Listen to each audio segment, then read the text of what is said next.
नमस्कार साथियों, एक बार फिर से आप लोगों का आपके अपने इस YouTube चैनल में स्वागत है। दोस्तों, हम पढ़ रहे थे इंडियन ज्योग्राफी यानी भारत का भूगोल। इस भारत के भूगोल में हमने टॉपिक शुरू कर रखा था भारत के भौतिक प्रदेश, और भारत के भौतिक प्रदेशों में हमने उनके विभिन्न जो भाग थे, पार्ट थे, उनके ऊपर हमने पिछले वीडियो में काफी चर्चा है वो की थी। दोस्तों, हमने हिमालय के 4 भाग हमने पढ़े थे कि पार हिमालय है, महान हिमालय है, इसके अलावा लघु हिमालय है और इसके अलावा शिवालिक हिमालय।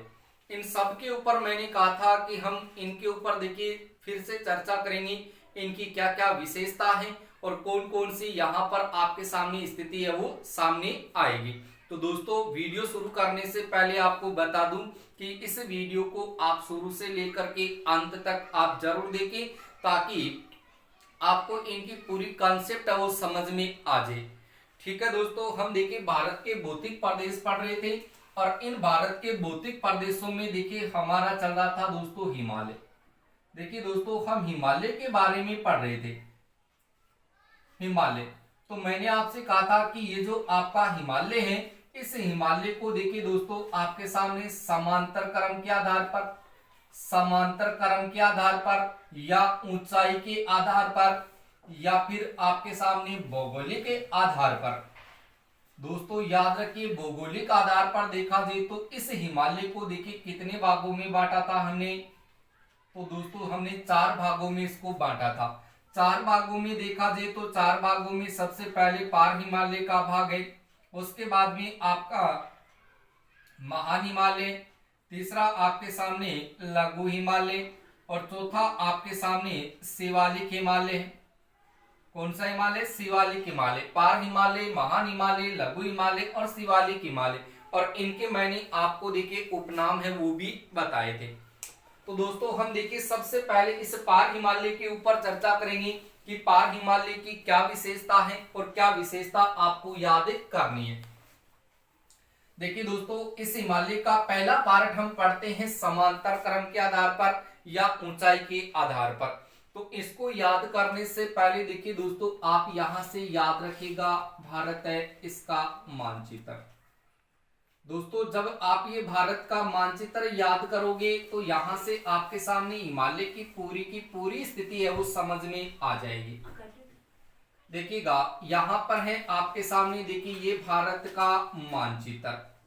दोस्तों यहां पर देखिए आपके सामने ये भारत है, इस भारत का ये मानचित्र है यहाँ पर, और इसी भारत में देखिए यहाँ पर इस हिमालय की प्रमुख यहाँ से पर्वत श्रेणियों को हम यहाँ से पढ़ने वाले हैं।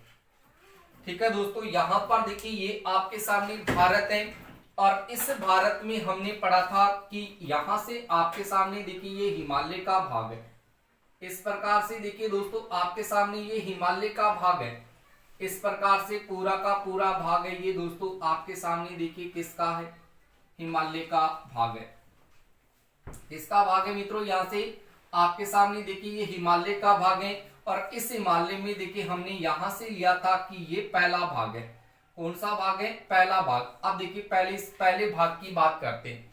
तो पहले भाग का नाम दिया था हमने दोस्तों, देखिए कौन सा हिमालय? पार हिमालय। इस पार हिमालय को कहा जाता है आपके सामने ट्रांस हिमालय। इसी को कहा जाता है दोस्तों आपके सामने पश्चिमी हिमालय। इस पश्चिमी हिमालय को कहा जाता है दोस्तों संस्कृत में कृष्णागिरी हिमालय।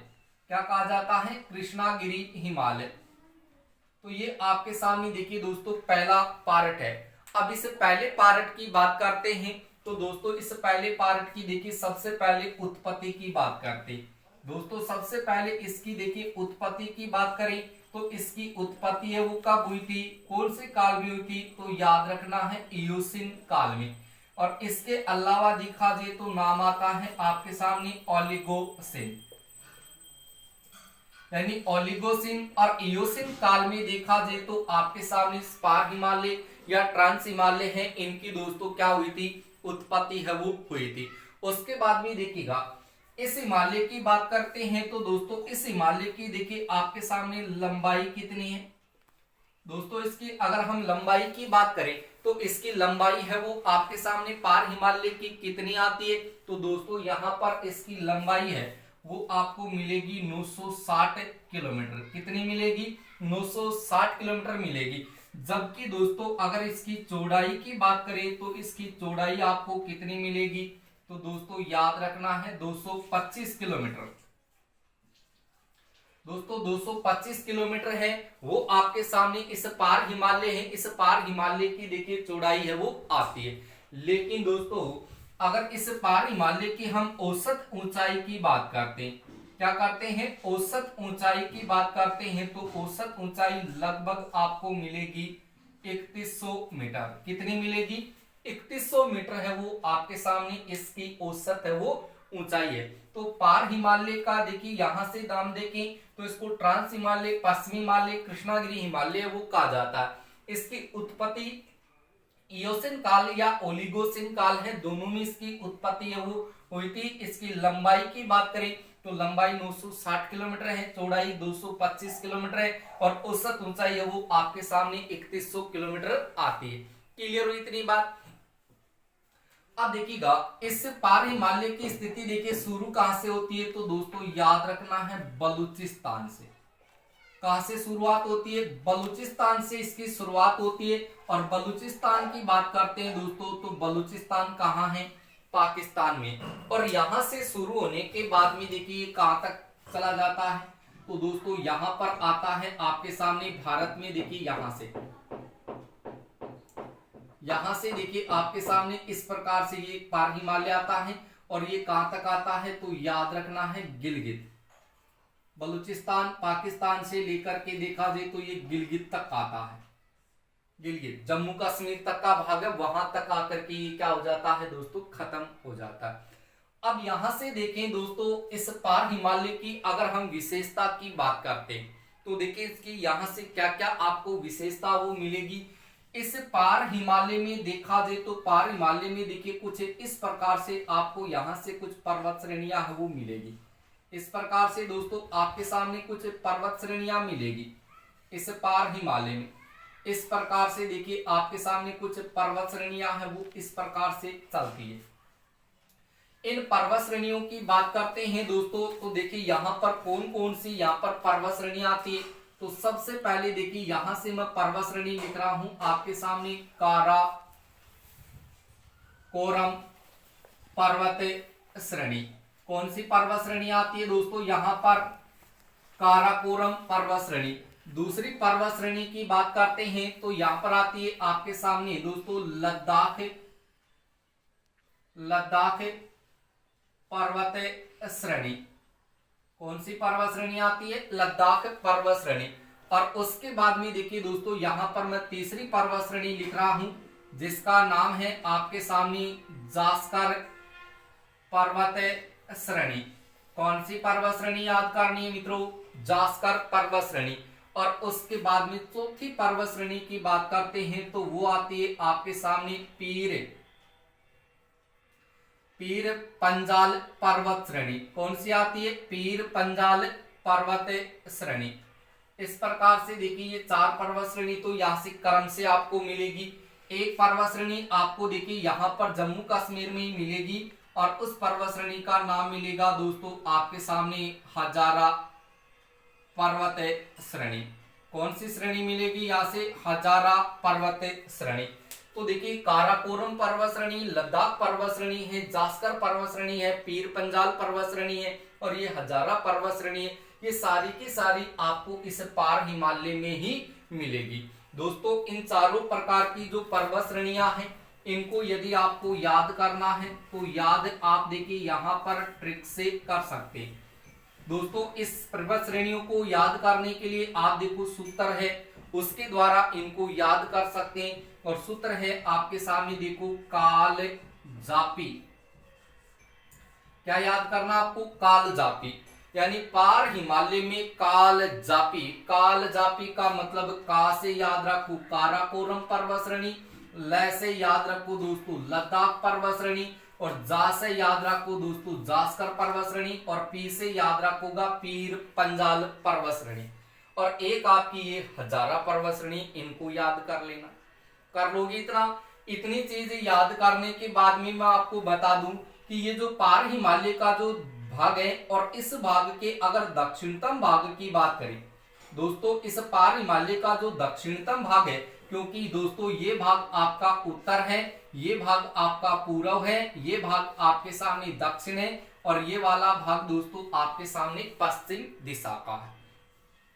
तो इस दक्षिणतम भाग की बात करें मित्रों, तो इस दक्षिणतम भाग में देखिए यहाँ पर एक घास पाई जाती है, और उस घास का नाम है आपके सामने मरग घास। कौन सी घास पाई जाती है दोस्तों, याद रखना कि पार हिमालय या ट्रांस हिमालय या पश्चिमी हिमालय या कृष्णागिरी हिमालय है, इस हिमालय के दक्षिणतम भाग में या दक्षिणी भाग में देखिए मरग घास पाई जाती है। मरग घास की बात करें तो ये मरग घास देखिए आपके सामने सोनमर्ग के रूप में प्राप्त होती है। इसके अलावा आपके सामने ये गुलमर्ग के रूप में प्राप्त हो जाती है, यानी यहाँ पर मरग घास पाई जाती है जो सोनमर्ग व गुलमर्ग के रूप में आपको प्राप्त होगी। अब इस मरग घास की बात करें तो दोस्तों इस मरग घास को देखिए अल्पाइन घास भी कहा जाता है। क्या कहा जाता है दोस्तों, इसको अल्पाइन घास भी कहा जाता है। और अल्पाइन घास की बात करें तो विश्व में देखिए अल्पाइन घास का सबसे बड़ा मैदान देखें तो वो दोस्तों आता है आपके सामने स्विट्जरलैंड में। कहाँ आता है तो याद रखना है दोस्तों स्विट्जरलैंड में।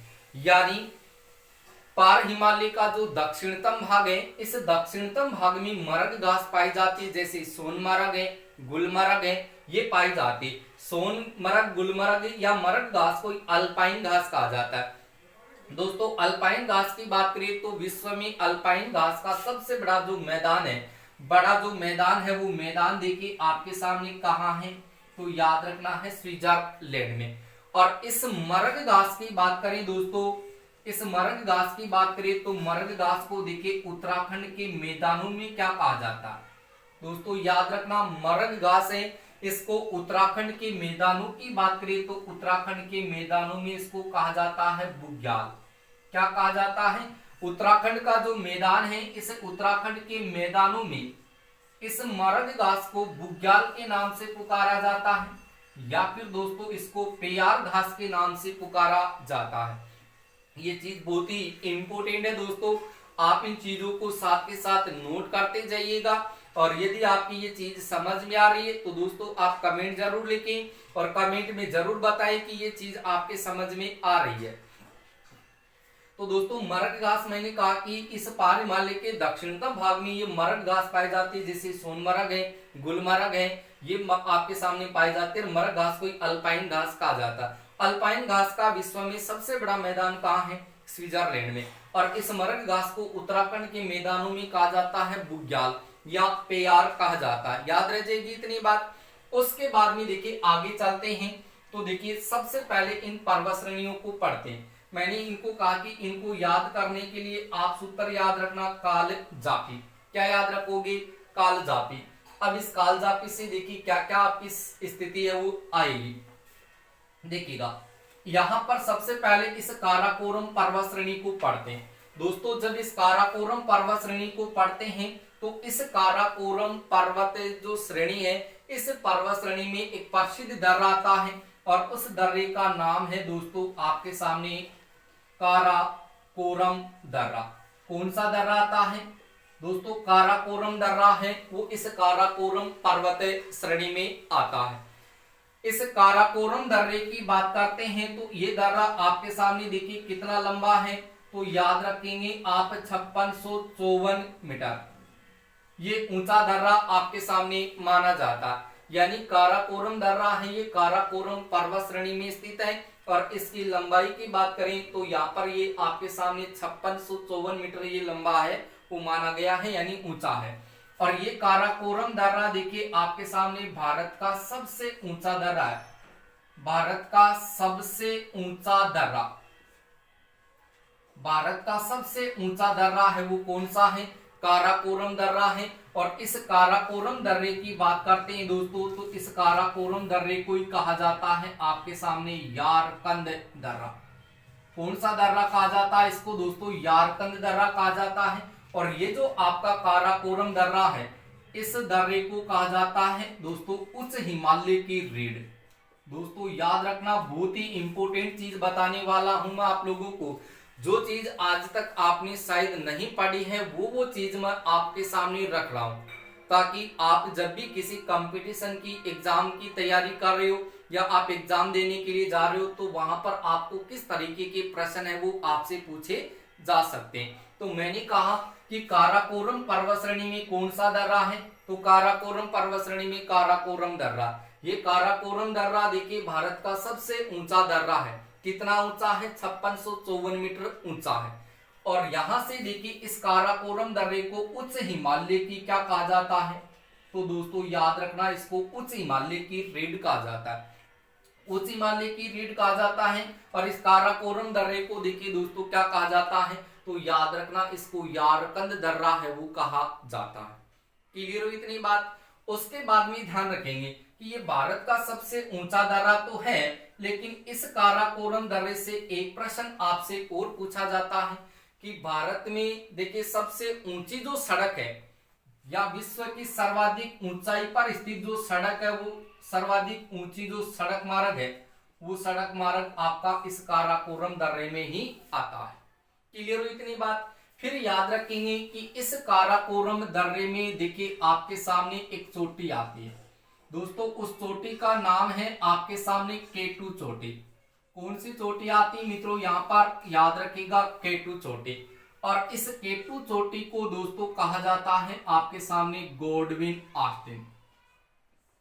क्या कहा जाता है इसको दोस्तों? गॉडविन ऑस्टिन के नाम से पुकारा जाता है। और ये चोटी आपकी काराकोरम पर्वत श्रेणी में आती है। और यहाँ पर दोस्तों आपको पता है कि ये वाला जो क्षेत्र आता है, यहाँ पर ये आपके सामने पीओके क्षेत्र आता है। तो गॉडविन ऑस्टिन है, ये कहां पर आती है? तो याद रखना, ये पीओके यानी पाक अधिकृत जो कश्मीर है दोस्तों, जो पाक अधिकृत कश्मीर है वहां पर ये गॉडविन ऑस्टिन चोटी है वो स्थित है, जिसको केटू चोटी के नाम से भी पुकारा जाता है। ठीक है। और यहां से ध्यान रखिए कि इस गॉडविन ऑस्टिन चोटी की ऊंचाई कितनी है? तो याद रखना 8611 मीटर ये ऊंची है। ये गॉडविन ऑस्टिन चोटी है जो केटू चोटी के नाम से पुकारी जाती है। इस चोटी की अगर हम ऊंचाई की बात करें तो ऊंचाई आपके सामने कितनी है? 8611 मीटर है दोस्तों। कितनी ऊंची है? 8611 मीटर है ये ऊंची मानी गई है। लेकिन यहां से प्रश्न आता है कि दोस्तों भारत की सबसे ऊंची चोटी, भारत की सबसे ऊंची चोटी की बात करें तो भारत की सबसे ऊंची चोटी आपके सामने देखिए कौन सी आती है? तो ये आपकी केटू चोटी आती है, जो आपके सामने पाक अधिकृत कश्मीर है या पीओके है वहां पर ये स्थित है। क्लियर हो? इसके बाद में देखिए यहाँ पर आपसे कहा जाएगा कि ये जो गॉडविन ऑस्टिन है, ये जो गॉडविन ऑस्टिन है, इस चोटी को देखिए यावगिरी चोटी भी कहा जाता है। क्योंकि कई बार देखिए ऐसा प्रश्न आ जाए कि यावगिरी चोटी कहाँ है? तो ये पीओके में है, ये आपका काराकोरम पर्वत श्रेणी है वहां पर स्थित है। तो यावगिरी चोटी है आपके गॉडविन ऑस्टिन है या केटू चोटी है जो पीओके पाक अधिकृत कश्मीर में है। ऊंचाई इसकी 8611 मीटर मानी जाती है। क्लियर हुई बात?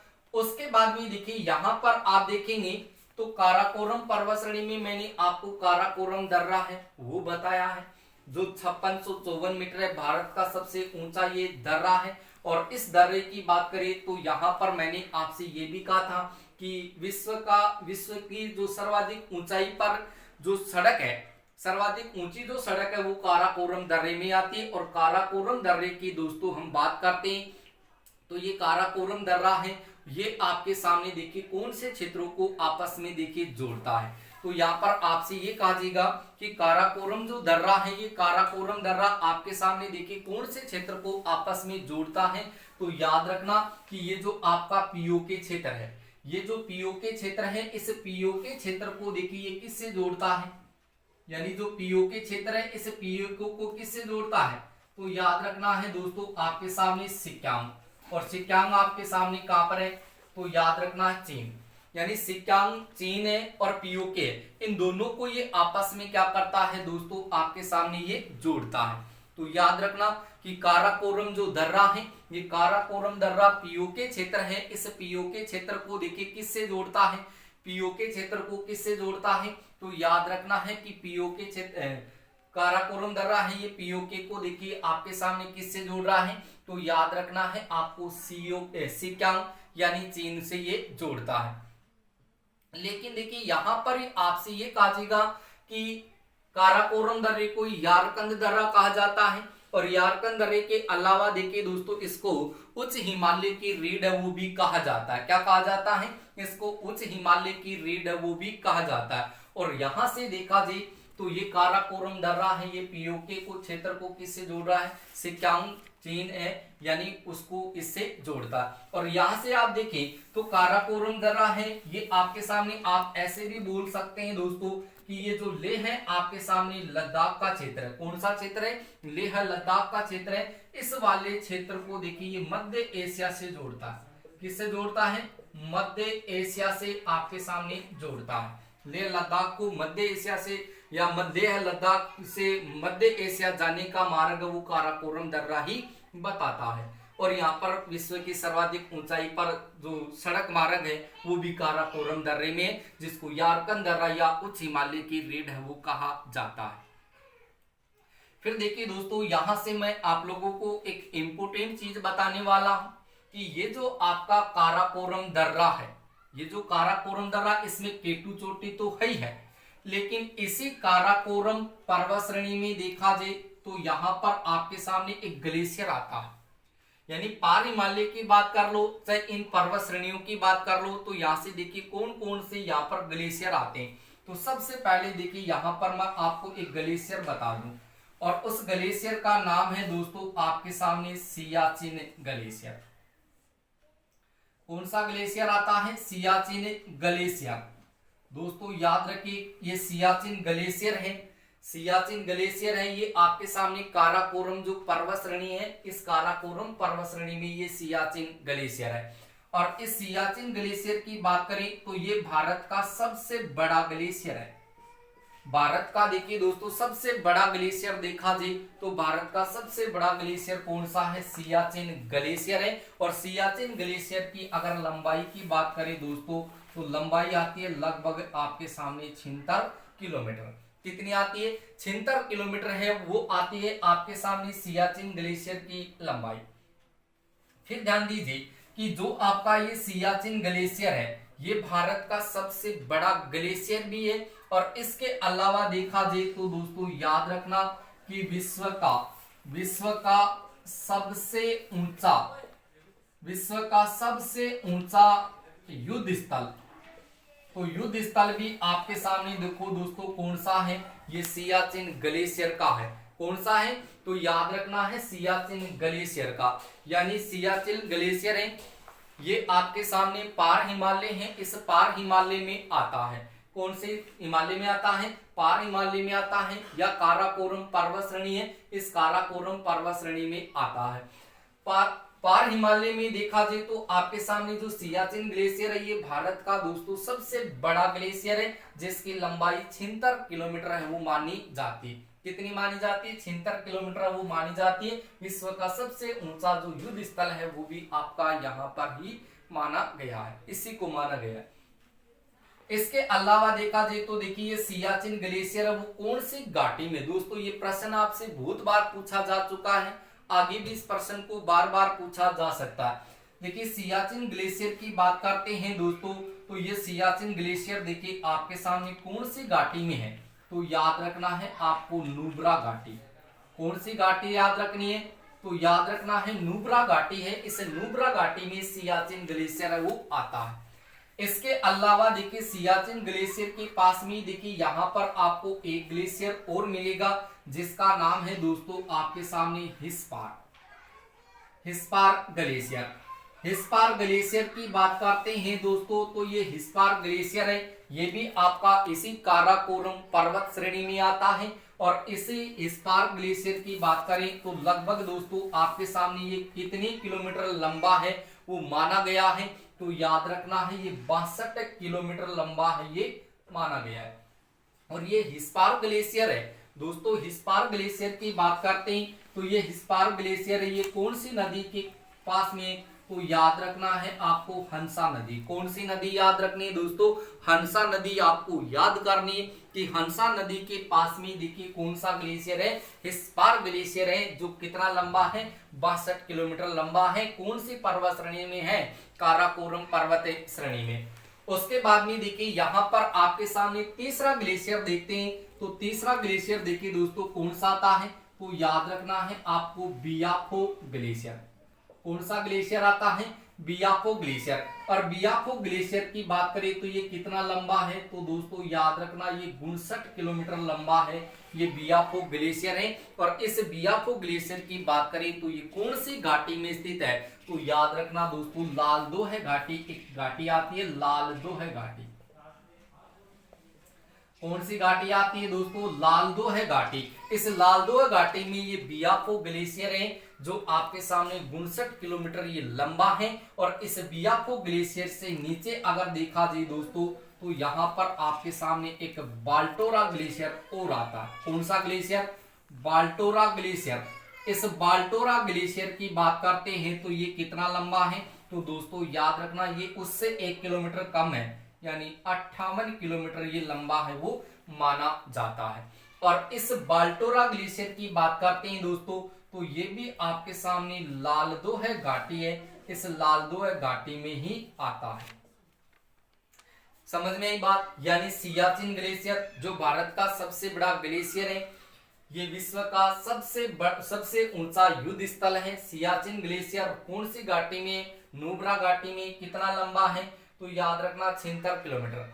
और दूसरा छोटा ग्लेशियर कौन सा है, हिस्पार ग्लेशियर है, कितना लंबा है, 62 किलोमीटर। कौन सी नदी के पास में, हंसा नदी के पास में। तीसरा छोटा ग्लेशियर कौन सा, बियाफो ग्लेशियर है, कौन सी घाटी में, लालदो घाटी में। कितना किलोमीटर का है, 59 किलोमीटर का। और उससे छोटा आता है आपके सामने कौन सा, बाल्टोरा ग्लेशियर। बाल्टोरा ग्लेशियर है, ये लालदो घाटी में स्थित है और लंबाई है आपके सामने कितनी, तो याद रखना है 58 किलोमीटर।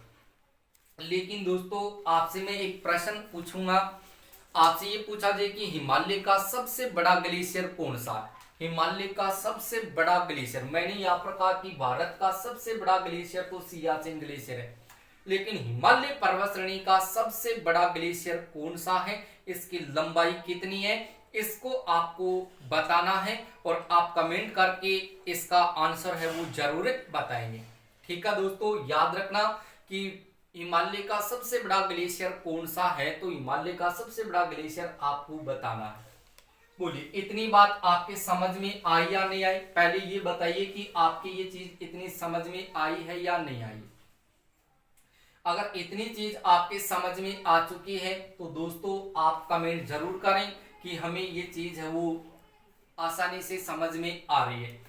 तो यहाँ पर मैंने सारी चीज आपके सामने रखी है कि पार हिमालय, ट्रांस हिमालय, पश्चिमी हिमालय, कृष्णागिरी हिमालय। हिमालय की देखिए उत्पत्ति इयोसिन काल, ओलिगोसिन काल है, उसमें हुई थी। लंबाई कितनी है, 260 किलोमीटर है। ऊंचाई कितनी है, 225 किलोमीटर है। औसत ऊंचाई देखिए 3100 मीटर है। कितनी है, 3100 मीटर। फिर दिमाग में रखना है कि पार हिमालय है, इसमें कौन कौन सी पर्वत श्रेणी आती है, काराकोरम पर्वत श्रेणी, लद्दाख पर्वत श्रेणी, जास्कर पर्वत श्रेणी है। इसके अलावा देखा जाए तो पीर पंजाल पर्वत श्रेणी है। कौन सी पर्वत श्रेणी आ रही है, पीर पंजाल पर्वत श्रेणी। तो इनको याद करने के लिए मैंने सूत्र क्या बता दिया, कालजापी बता दिया। क्या बता दिया, कालजापी बता दिया। फिर देखिए मैंने एक पर्वत श्रेणी और बताई है आपके सामने, हजारा पर्वत श्रेणी। तो हजारा पर्वत श्रेणी को भी आप याद रखिए। फिर देखिए काराकोरम पर्वत श्रेणी में कौन सी चोटी आती है, केटू चोटी आती है, जिसको गोडविन ऑस्टिन कहा जाता है, यावगिरी चोटी कहा जाता है। और इसकी ऊंचाई देखिए तो 86-11 मीटर आती है। और ये पीओके यानी पाक अधिकृत कश्मीर है, उसमें ये